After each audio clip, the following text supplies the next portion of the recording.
Yeah. Good evening or good afternoon, everybody. I've got another letter. It's been a while. So let's see. It's 16th of April 2025 and expressing interest of the refugee program. Okay, from Anonymous. It's a man. Okay. Well,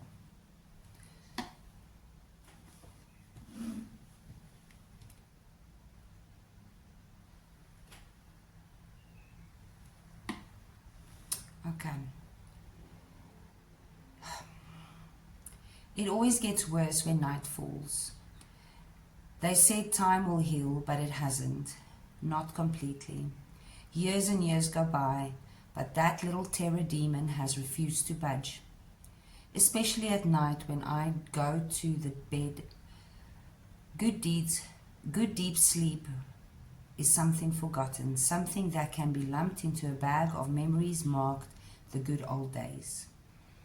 It was in those years after great expectation after the 1994 elections, my then wife and I, my two children, lived in Johannesburg suburb.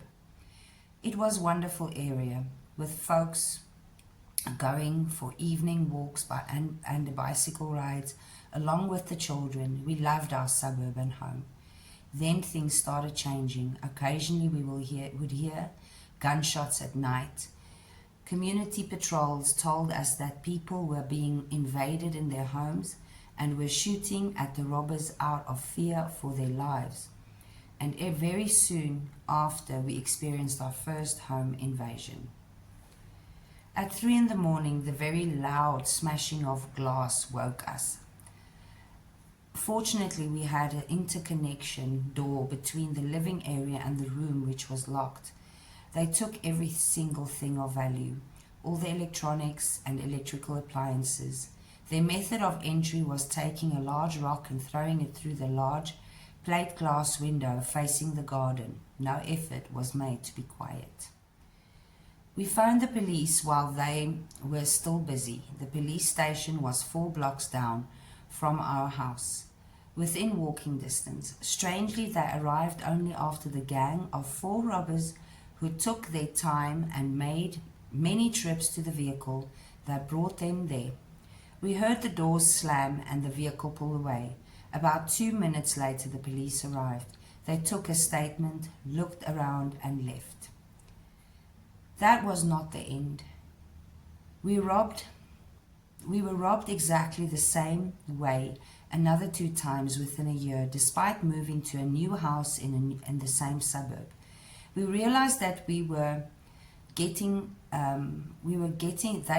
inside info on when the insurance paid out and the items were replaced, most probably from our house help. Those are the cold facts. What cannot be put into words is the absolute helpless feeling, the terror for my family. I was unarmed and I felt guilty for not being able to save my family from experiencing that fear. I started in being unable to sleep. Every sound, however innocent, became someone stalking the house, looking to get in. I end up walking around the house at night for hours, peeping through the windows, seeing shadows that looked like people. It became unbearable. My attitude began to change towards everybody. Even my work started suffering. I did go for help to a psychologist specializing in trauma. And it did help in a certain way. But still, being in a house when when everybody is asleep in the early mornings, I still awake often with the irrational fear of and go on a room-to-room walk, peeping through the windows just in case. But the story continues. I've had 3 vehicles stolen, 1 from my yard and 2 from a shopping center. We have had bicycles and lawnmowers stolen. I've been mugged in Johannesburg CBD. One would think that the police would have a thick file on me, but that would not be the case. Along with many thousands of South Africans, I don't report any crimes to the police unless insurance requires a police case number. It's pointless reporting it. Nothing will be done.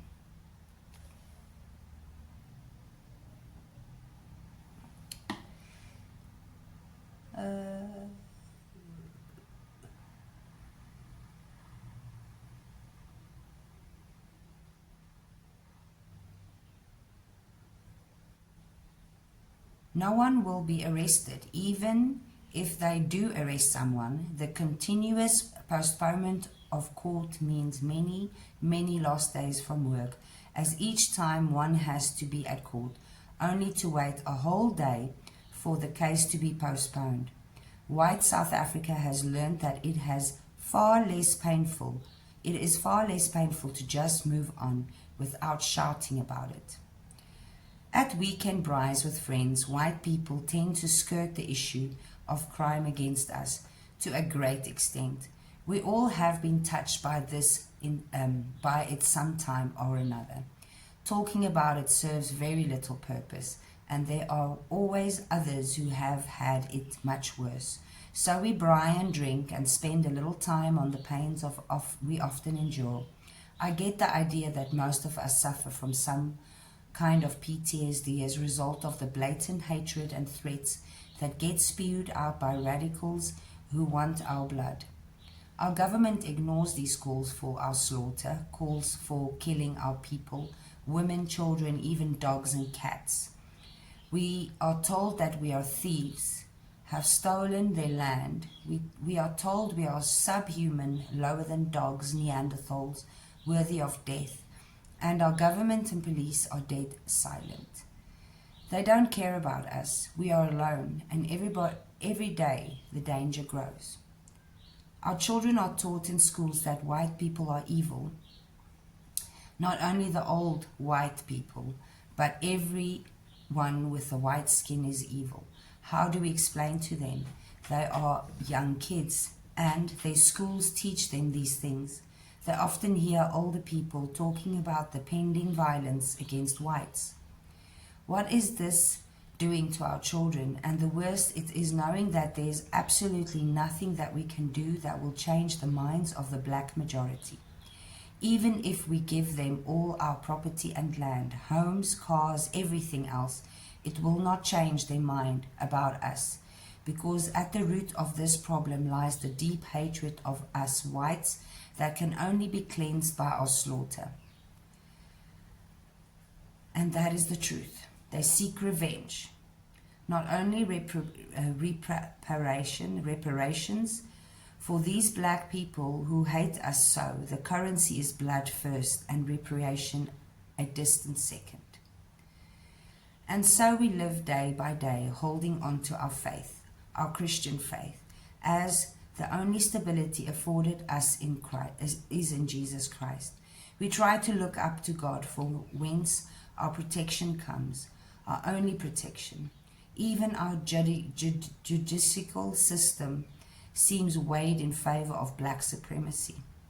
A white woman who swears at black police officers police after a smash and grab incident is jailed for 2 years, but blacks who say on YouTube that you should be slaughtered. We are lower than dogs. We are Neanderthals. Not a word.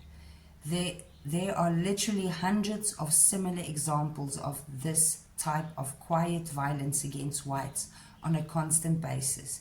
And when we complain, we are told we are cyber babies. How are we supposed to deal with this? We are bombarded daily by threats of physical violence. Thank God for Donald Trump, the Republicans, and the USA for their kindness in offering us a way to escape the coming attacks, because I believe that it is just a matter of time before the last straw breaks the camel's back. And the poor and the jobless black masses will be goaded by their racist masters into genocidal purge of white South Africans. Thank you very much for your acknowledging our plight and the danger we live with every day. God truly has answered our prayers. And if and when I leave these shores and arrive as a refugee in America, I will pledge my allegiance to my new country. I will earnestly work at being assimilated into American culture. I will work towards becoming a loyal American citizen. I will never be South African American. I seek to become a full American in mind, body, and soul. God bless America.